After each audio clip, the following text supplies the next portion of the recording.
I knew that his belt was pulled too tight, on the jeans, and that was all gathered, not because that was a fashion thing, but because they were far too big with him and he didn't have any money. And he was laying on his side. There were little squares of what looked like foil in front of him. And there was a lighter and a spoon.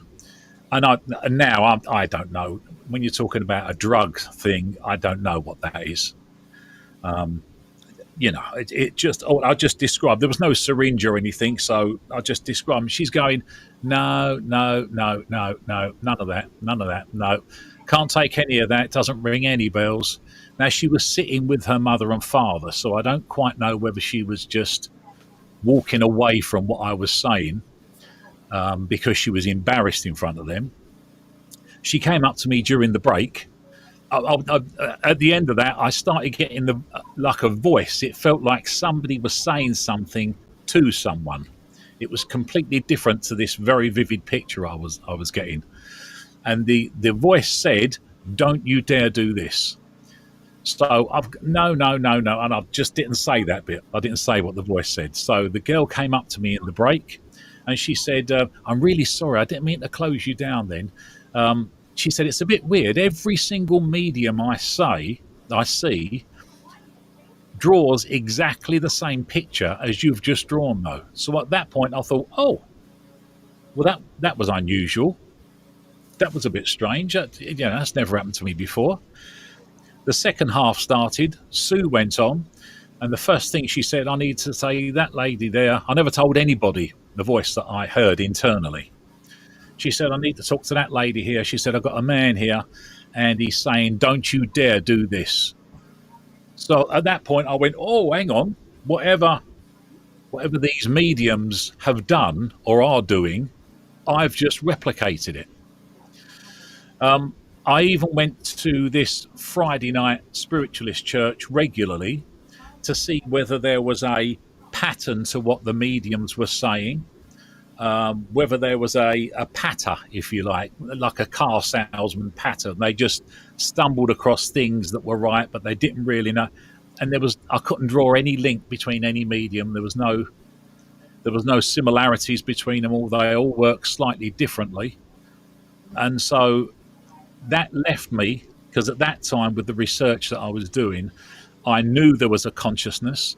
I knew there was a global consciousness that we're all part of. We're all separate streams in this one big thick consciousness, and I didn't know whether the consciousness was just a stream of information, whether while these mediums were reading from a stream of information that had happened, or whether they was actually talking to somebody. And I was leaning more onto the side of the mediums are just repeating what's going on in this stream of information.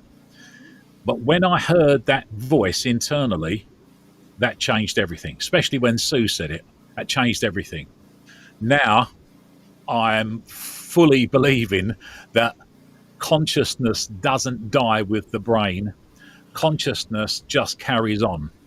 And I found certain sentences from Nikola Tesla, certain quotes that said that, and I'm paraphrasing now, so you'll have to excuse me, he knows that there is a core of information in the universe. He knows it's there, but he doesn't know where it comes from. That's what we're talking about here. We're talking about a worldwide consciousness that we're all plugged into, and we don't realize it. And that's where all inspiration comes from, because that was a Nikola Tesla quote as well. Right. Now, here lately, I've been really getting into a lot of this stuff. Here recently, I went in and I pulled up some research about the planes of existence, because I've been going through a lot of the posts that everybody's been doing on the Wonderful World of Weirdness on Discord, and John had posted a meme about the planes of consciousness, so I figured I'd pull up all the stuff that I had on it, and I did it on one of the episodes. But the weirdest part is I've been doing, like I said, with the cosmic weave, and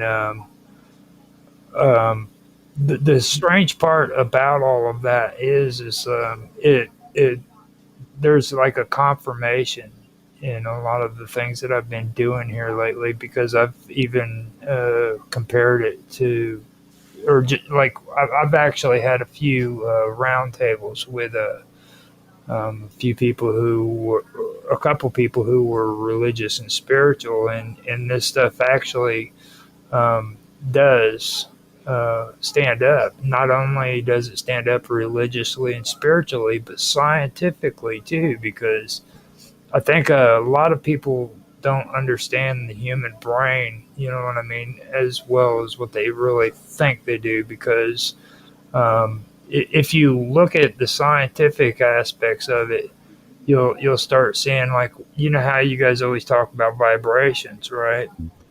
I've been learning that you have to take a look at like theta waves that are produced in the brain. You know what I mean? When people go to sleep and they go into a deep sleep, that right there is actually a healing process within the physical body. You know, it causes pathways to open wider so that fluids can go through there and wash out the toxins inside of your brain. And I find it pretty amazing that we have these frequencies, these vibrations that are going on within our brain too. Like I said, with the theta, things of that nature, and receptors that are firing off. You know, I really am starting to see where if the brain is capable of rewiring itself, basically, like say you have damage in the brain, it can literally rewire itself to where it can go around the damaged part of the brain so that it can somewhat function, if not function all the way. Now, if it can do that, then who's to say that it's not able to transmit and receive too? You know, so I mean that's some of the stuff that I've gotten into, and what you guys have been talking about. Just, you know, it really confirms basically what I've been getting into and stuff. So, what's your thoughts about that when it comes to like the human brain on a physical level? Do you, because I noticed you said there that everybody can do it. Mm. You know what I mean? On a physical level, what's your take on that? Well, when you start getting into this subject, it's like a rabbit hole, and it just gets deeper and deeper and deeper, and it leads you to a point where I'm trying to pick my words carefully now, because otherwise you will just write me off immediately.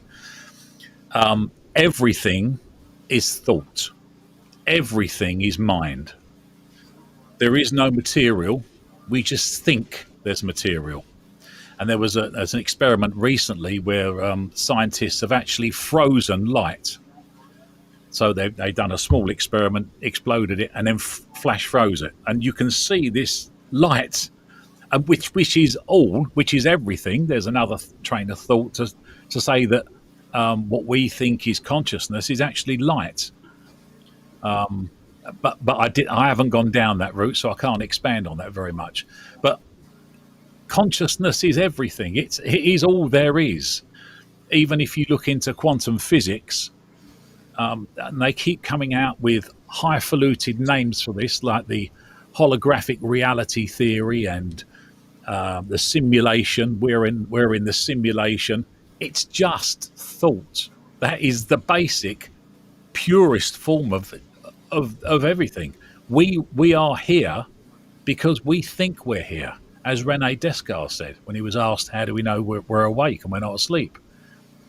I think, therefore I am, was his answer. I think I'm here, therefore I am here. That's all there is. You're only here because you think you are, which ties in with what John was saying about Reiki healing, and that ties in with what do they call it now? Placebo effect, which is incredibly well researched. It's an effect that can't be explained until you realize everything's thought. And if you control the thoughts, you control what we call reality. It's pretty good. Now, one thing too, like planes of planes of existence. Okay. Now, the one thing that a lot of people hold is there's different planes of reality too. You know what I mean? And me personally, I believe that a lot of it is really, really overcomplicated when it comes to that too, because they've got, I believe, isn't it 9 levels, John? Some people say there's 9 levels. Other people say there's 12. There's different theories of different planes. We're supposed to be in, as general civilization, in the 3rd density or whatever we are now.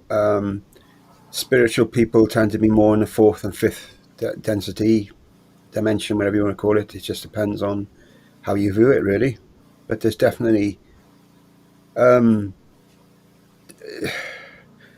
different waves of thought, as I call it that, which is like when you tend to be more spiritually aware, then your planes of thought are greater than when you didn't have that awareness.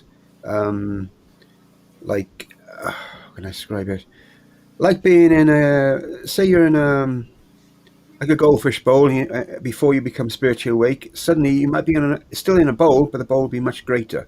Mm-hmm. If you understand what I mean? The bowl will be in your body, I think, technically, because you're always limited by your body to a certain extent, wherever you do. That's how I perceive it. And with what Michael said about things being matter, I would go further and say everything is energy. Everything is energy. This table in front of me is energy. The microphone is energy. We're energy. And that's why we can manifest things, because it's part of us, because we're energy. We're here because, as you say, we created it. But it's all part of, it's all energy. I really believe that in some form or another. And yeah, that's what I do think. And as far as consciousness is concerned, 100%, I totally agree, yeah. And we all are psychic. I totally 100% agree with that as well. We all are. And when I was doing interviews before, there were some people who, like Michael, who had some sort of experience, which sort of awakens their spiritual side a bit then, in different ways. Other people then I found were aware from birth. And even though they've had a difficult life, they've stayed with them all throughout their life. And they're quite special, because it's very rare that happens, but they're quite special. I had an awakening. It didn't just, I wasn't aware from birth. I wasn't. It's something happened to me, and boom, that was it, and it gone from there. But I look at becoming more spiritually aware or awakening as like I've just said about the glass domes, bowls. We're in them. We break, something happens, we break through it, and then we get this greater knowledge. Wow, this is great. And as life goes on, we're sort of closed in again, and something will happen if we're lucky, and poof, we get a bigger dome around us, because we've expanded. Technically, we've expanded because we've allowed ourselves to become. We're allowing ourselves to become more true to ourselves and remembering what we are. As we remember what we are, we become. Energy-wise, we become greater. Still physically in the same form, but in our mind is it's a different place, much higher realm. And so that's what I think. And everyone's sending me messages now. Typical, everyone on the street. No one wanted to talk to me before I came on. Everyone wants to talk to me now. Yeah, that's the way it usually works out. Yeah. Now, with me, the thing of it is like all of this honestly can be connected to, science. It can be connected to the physical aspects of the brain.